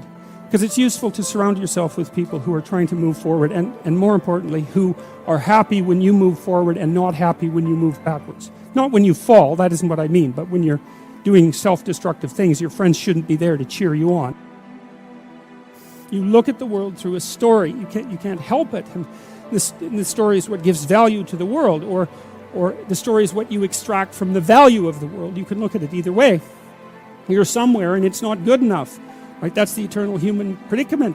Wherever you are isn't good enough. And to some degree that's actually a good thing, because if it was good enough, well, there's nothing for you to do. So it's actually maybe a good thing that it's insufficient. And that might be why sometimes having less is better than having more. And I don't want to be a Pollyanna about that. I mean, I know that there's deprivation that can reach to the point where it's completely counterproductive. But it isn't always the case that starting with little is... If you start with little, you start with more possibility. It's something like that. So you move always from what's unbearable about the present to some better future, right? And if you don't have that, then you have nothing but threat and negative emotion. You have no positive emotion, because the positive emotion is generated in the conception of the better future and then the evidence that you generate yourself that you're moving towards it. That's where the positive and fulfilling meaning of life comes. So you want to set up this structure properly. It's very, very important. And so what it means is that you want to be going somewhere that's good enough so that the going is worth the while. And you can ask yourself that. And, well, we know what's wrong with life. It's rife with suffering and insufficiency and deception and evil. It's all of that, obviously. Okay, what would make the journey worthwhile? Well, you can ask yourself that. It's like, all right, in order to bear up under this load, what is it that I would need to be striving to attain? And if you ask yourself that, that's to knock and the door will open. That's what that means. If you ask yourself that, then you will find an answer and you'll shrink away from it. You'll think, well, there's no way I could do that. It's like, well, you don't know what you could do. You don't know what's possible. And you're not as much as you could be. And so God only knows what you could do and have and give if you sacrificed everything to it. You have to sacrifice that which is most valuable to you currently that's stopping you. And God only knows what that is. It's certainly the worst of you. It's certainly that. And God only knows to what degree you're in love with the worst of you. The idea that what you should do if you're feeling resentful about the nature of being or suffering too much for your own life, let's say, is straighten the damn thing out. Like, seriously, try it for a year even. Try it for a week. Try not doing the things you know you shouldn't do. Try not saying the things you know to be false. And just watch what happens. You might as well give it a shot, right? Because you say, well, I'm all in for a year. You know, I'm going to do things right. And then I'll just stand back and I kind of watch how things unfold. And maybe I'll reconsider at the end of that year. It's like, try it. Try it. I mean, I would say I've had thousands of letters now from people who are saying, hey, I tried that, you know, and hey, you know, it worked. I read this great line in a T.S. Eliot play called The Cocktail Party. And in it, this woman comes up to a psychiatrist and she says, you know, I'm having a really rough time of it. I'm suffering badly. My life is not going well. And then she says, I hope that there's something wrong with me.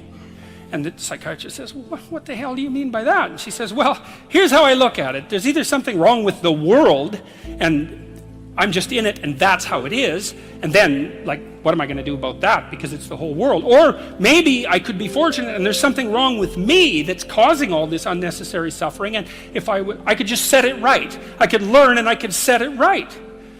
And so, well, I've been thinking about that for a very long time, and I think, well, if your life isn't going the way it is, you can find someone else to blame, which is pretty convenient for you and also relatively easy, or you could think, okay, I don't like life.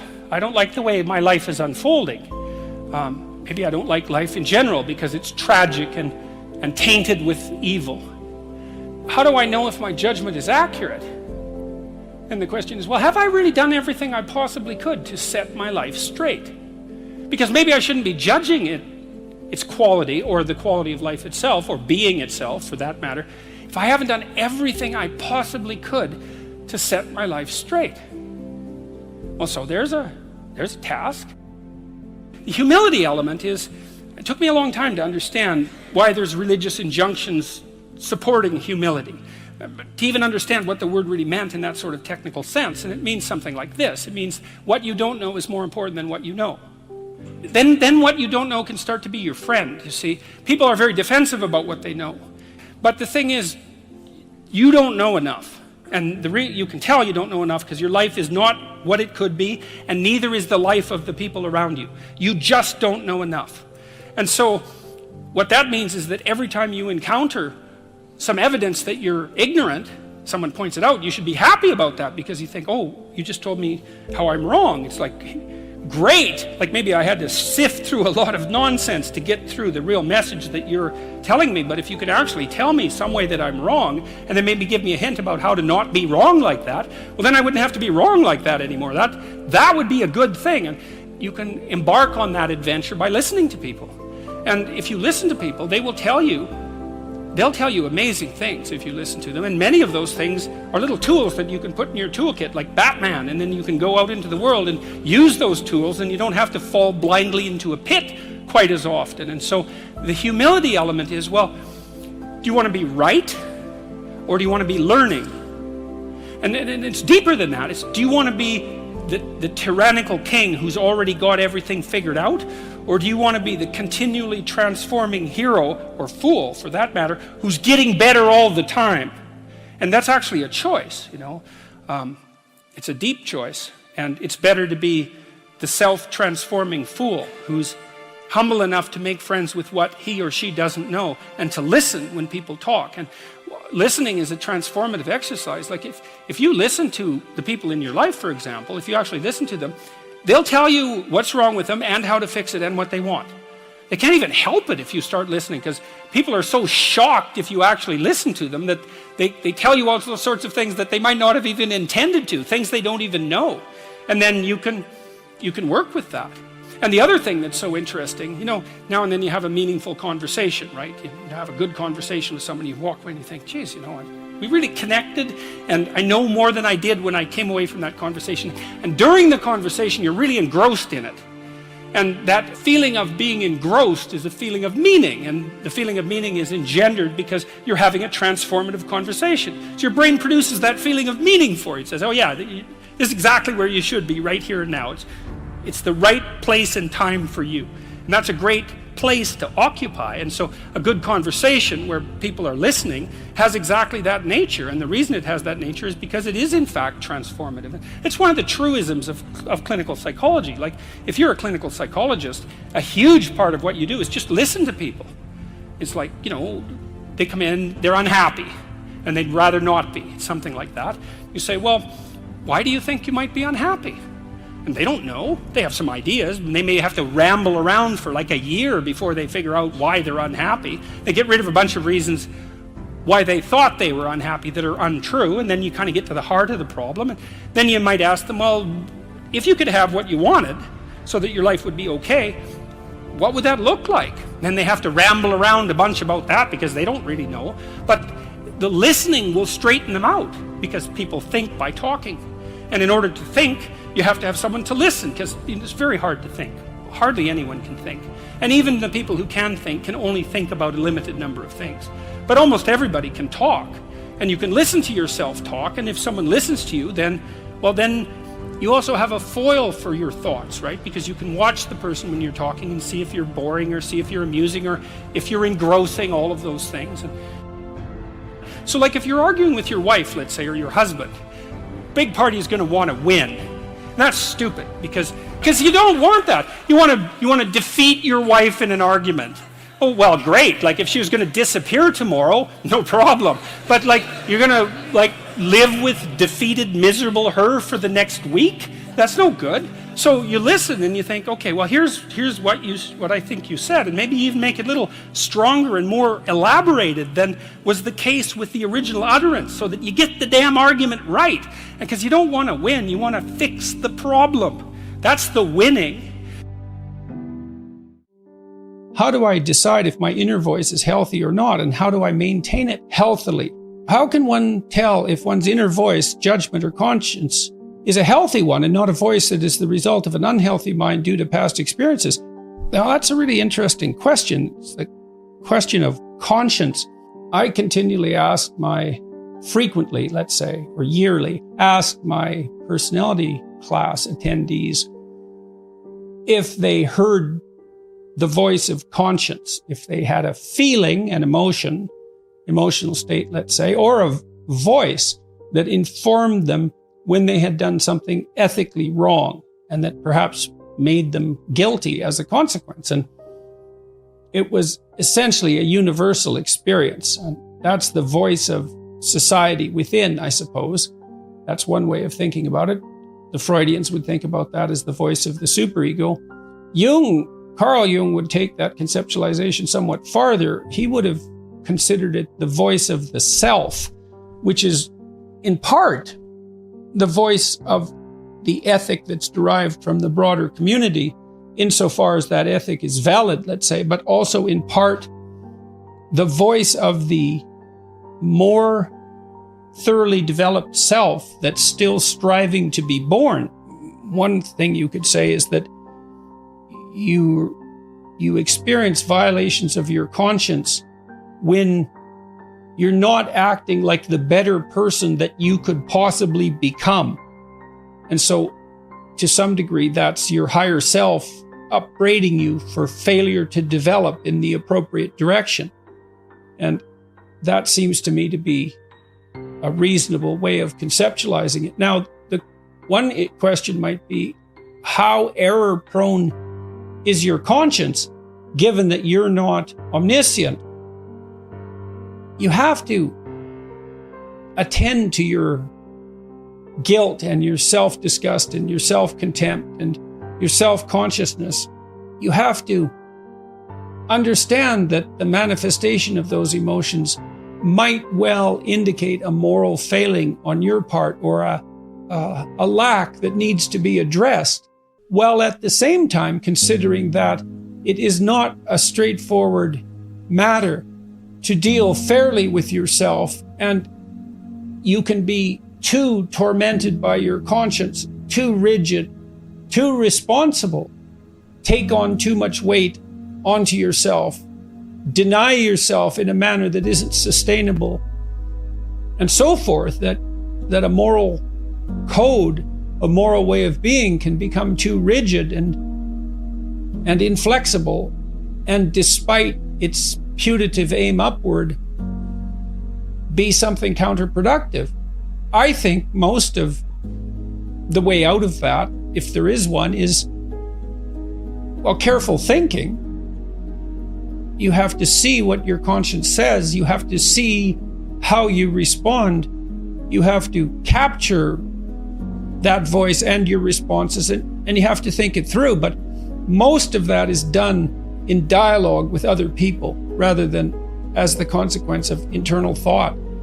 You know, if you have a dispute with your wife or your husband, your intimate partner, sibling, your parents, anybody close to you, and it's useful for each of you in the dispute to ask yourself and the other person very seriously if you're at fault or if they're at fault, and for both of you to be able to contemplate that you might be at fault, and so might the other person, and that it's in your best interest to sort out exactly who's made the error and where, and maybe it's both of you, and maybe at different levels of analysis. I think the same might be said about your reaction to your conscience. It's not uncommon for me to talk to my wife, my kids, my parents, my friends for that matter, about something I might be feeling. Maybe I'm guilty about something, I'm self-conscious about something, I'm angry about something. I feel impelled by my conscience to do something as a consequence, to change something. It's very helpful to discuss such things with other people, to say, look, here's what I think I did wrong, and here's how I'm punishing myself, but I'm not sure that I'm not doing it in an exaggerated way. And you gather other people's opinions and listen to them carefully, and friends are extraordinarily useful in that regard. And that can help you calibrate it. So I think most of what we do to decide if our inner voice is healthy is discuss it with other people. And I believe, as I pointed out in my last book, explicitly, that tremendous amount of our sanity is maintained as a consequence of social interaction. So you can't find your authentic self merely as a consequence of a journey within, I would say. You're not, there's just not enough of you. You have to be informed by the broader social world. What is the best way to avoid falling back into nihilistic behaviors and thinking? Well, a large part of that, I would say, is habit, the maintenance, the development, maintenance of good practices, habits. If you find yourself dissolute, neurotic, if your thought tends in the nihilistic direction and you tend to fall apart, organizing your life across multiple dimensions is a good antidote. It's not exactly thinking. Do you have an intimate relationship? If not, well, probably you could use one. Do you have contact with close family members, siblings or children or parents, or people who are even more distantly related? If not, you probably need that. Do you see your friends a couple of times a week and do something social with them?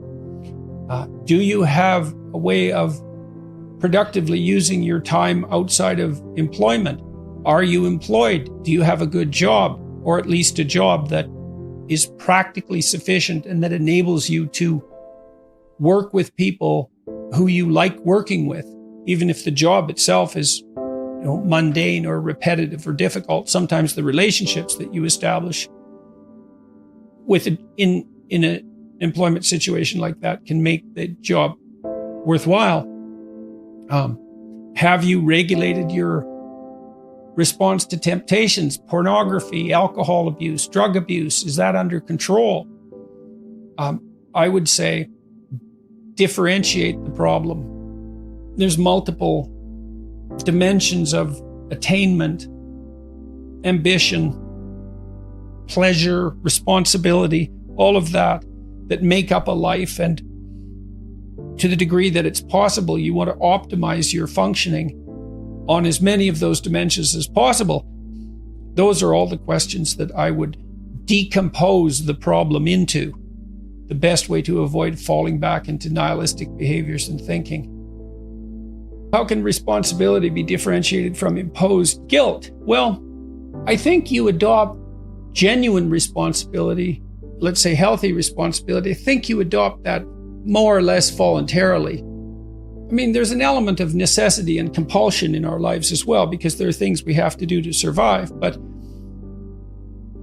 if you've explicitly formulated a set of goals and you're pursuing them, then you've adopted the responsibility to act in a certain manner to make those goals realize themselves. That's responsibility that you've adopted rather than responsibility that's been imposed on you, assuming that you've thought through the goals and you find your spirit in harmony with those goals.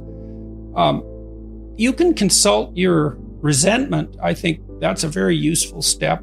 If you find yourself angry and bitter about the things that you are responsible for doing, then that's an indication that you might be operating under some unhealthy compulsion, that you're rebelling, and that's the reason for the resentment against the insistence that you act in a certain way.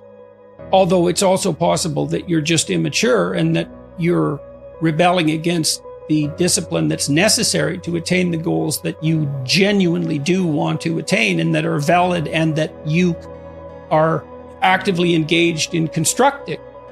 So you have to get that straight, and some of that's a consequence of thought, and again, some of that's a consequence of discussion with other people with whom you're intimate enough to have a conversation like that.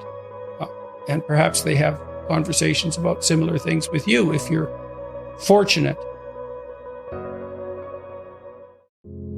Human beings have built a mechanism, let's say, that's like a game engine. You know how there are game engines now that people have devised? They're computational devices, and you can take a game engine and you can generate games with it, like computer games. So the game engine is a mechanism for producing games. Well, that's what our brains are like. Our brains are game engines for producing games. And so what happens is that when you think you produce an avatar of yourself, you produce a fictional world that avatar inhabits, and maybe you produce multiple fictional worlds and multiple avatars. That's the you that could be tomorrow, which is what you're doing when you're planning.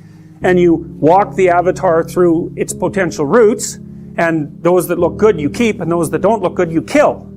And so then you can embody the ideas that you keep and act those out, and hopefully the idea is that when you embody them, you're successful and you don't get killed.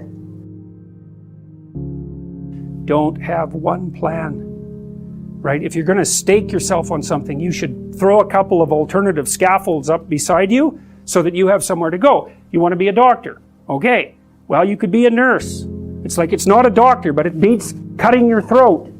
You're still doing 80% of what you wanted to do. So you want to think about this during your whole life, man. If you're going to take a high risk, you want to scaffold yourself in other areas so that if it fails, the bottom doesn't drop out and you die. And it's also very much worth thinking about with regards to setting up your life in general.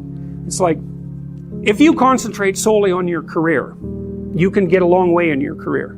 And I would say that that's a strategy that a minority of men preferentially do. That's all they do. They work like 70, 80 hours a week. They go flat out on their career. They're staking everything on the small probability of exceptional status in a narrow domain. But it's hard on them. They don't have a life. It's very difficult for them to have a family. They don't know how to take any leisure activity. Like, they get very one-dimensional. Now, it may be that unidimensionality is the price you have to pay to be exceptional at one thing, right? Because if you're going to be something like a genius-level mathematician or a scientist, say, it's like you're in your lab all the time, you're working 70 hours a week or 80 hours a week, you're smart, you're dedicated, you're unidimensional, and that's how you get to beat all the other people who are doing that. It's the only way. But the problem is you don't get a life. Now, if you love being a scientist and you have that kind of focus of mind, well, first of all, you're a rare person, and second, you're going to pay for it. But fine, more power to you. But it's a risky business to do that. You sacrifice a lot for it. And I would say most often, if you're speaking about having a healthy life, that isn't what you do. You spread yourself out more. So, you have a family, you have some things that you do outside of work that are meaningful to you and useful. You have a network of friends. Well, those 4 things alone are plenty to keep you well oriented. And then if one of those things collapses, everything doesn't go. Now, the price you pay for that is the more you strive to optimize that balance, the less likely you are to be fantastically successful at any single one of them. But you might have a very, if you consider your life as a whole, that might be a winning strategy. One of the things Carl Jung said, I really liked this. He thought that men went after perfection and women went after wholeness. So perfection would be stake it all on one thing and look for radical success. Not that all men do that, because they don't, but we're talking about extremes, at least with regards to the men that do that. The wholeness idea is more like, well, I want It's like I want one thing in my life to be 150%, or I want 5 things in my life to be 80%. Well, there's a lot more richness in a life where you have 5 things operating at 80%, but you're not operating at any of them at 150%. And I really believe this because I've watched men and women go through their careers now for a long period of time. But one of the things that I've noticed is that mostly women in their 30s bail out of unidimensional careers.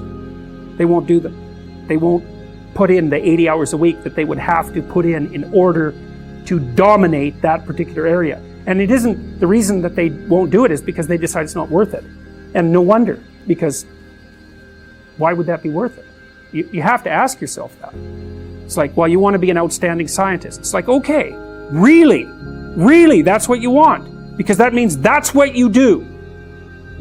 Because you're competing with other people. You know, they're smart, they're hardworking, and if you want to be at the top, you have to be smarter and work harder than any of them. And working hard means working long hours. I mean, it also means working diligently, but in the final analysis, it's also an additive issue. If I'm smart and hardworking and I can crank out for 70 hours a week, and you do it for 30, it's like, in 2 years, I'm so far ahead of you, you will never, ever catch up. And I think partly, maybe part of the reason too that women are oriented that way more than men, I think there's 2 reasons. One is socioeconomic status does not make women more attractive on the mating market, but it does make men more attractive. And the second is women's time frame is compressed. Right? Because guys can always say, well, I'll have kids later. And they can say that till they're like 80.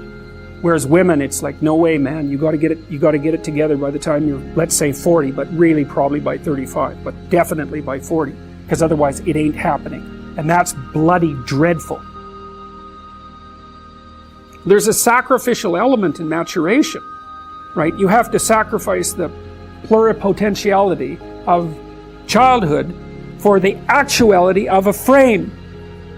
And the question is, well, why would you do that? Well, one reason is, it happens to you whether you do it or not.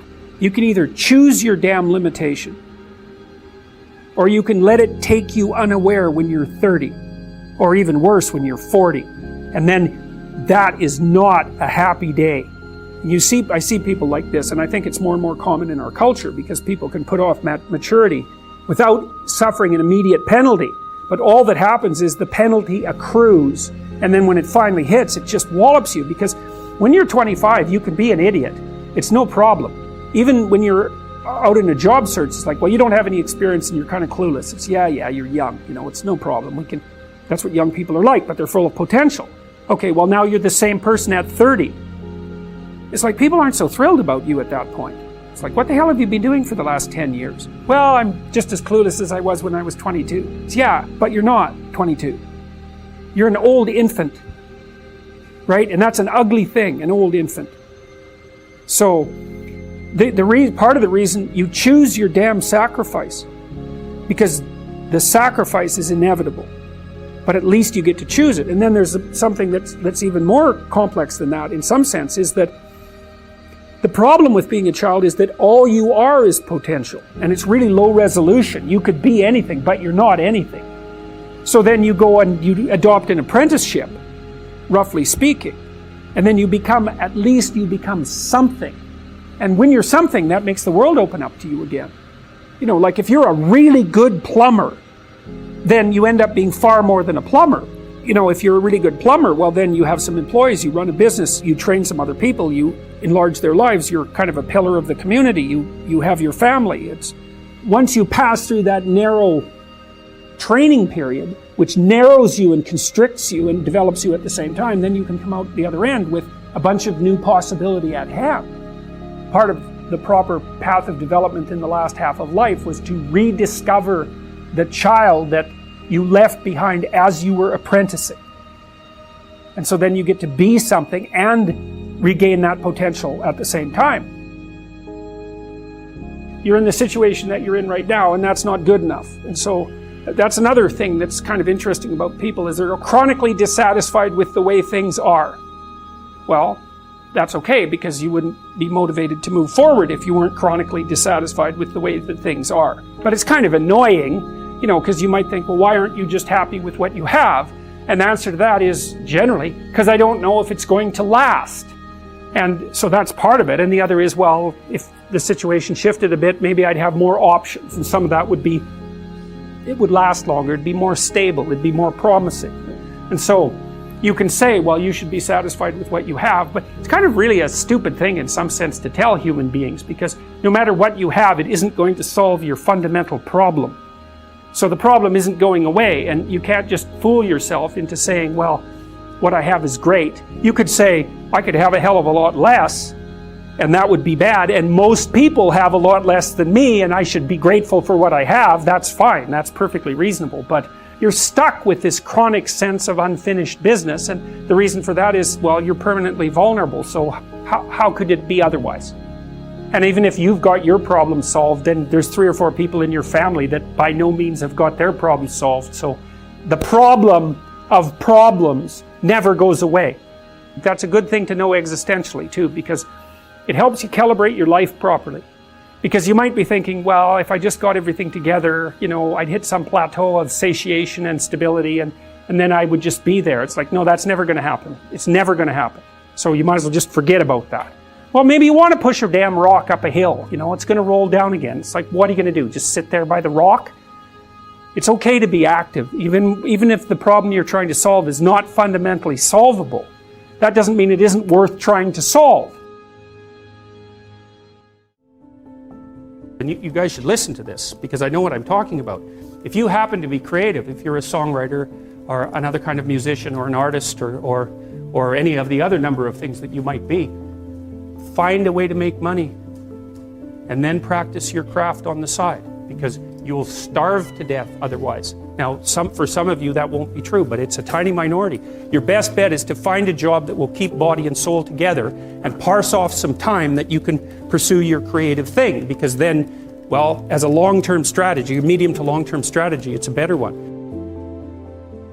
You know, you hear very frequently people say things like everyone's creative. It's like, that's wrong, okay? It's wrong. It's just as wrong as saying that everyone's extroverted. First of all, you have to be pretty damn smart to be creative, because otherwise you're just going to get to where other people have already got, and that's not creative by definition. So being fast and being out there at the front of things really makes a difference. And then you also have to have these divergent thinking capabilities, and that's part of your trait structure.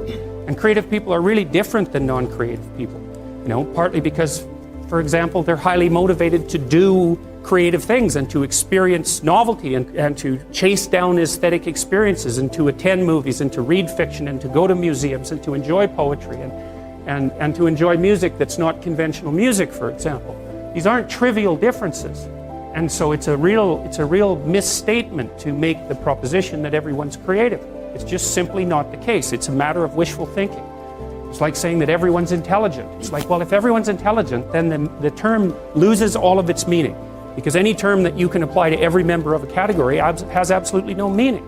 You know, the other thing you want to be thinking about here is that don't be thinking that creativity is such a good thing. It's a high-risk, high-return strategy. There's creative people in this room, man. You guys are going to have a hell of a time monetizing your creativity. It's virtually impossible. It's really, really difficult because, first of all, let's say you make an original product. You think the world will beat a pathway to your door if you build a better mousetrap. It's like, that's complete rubbish.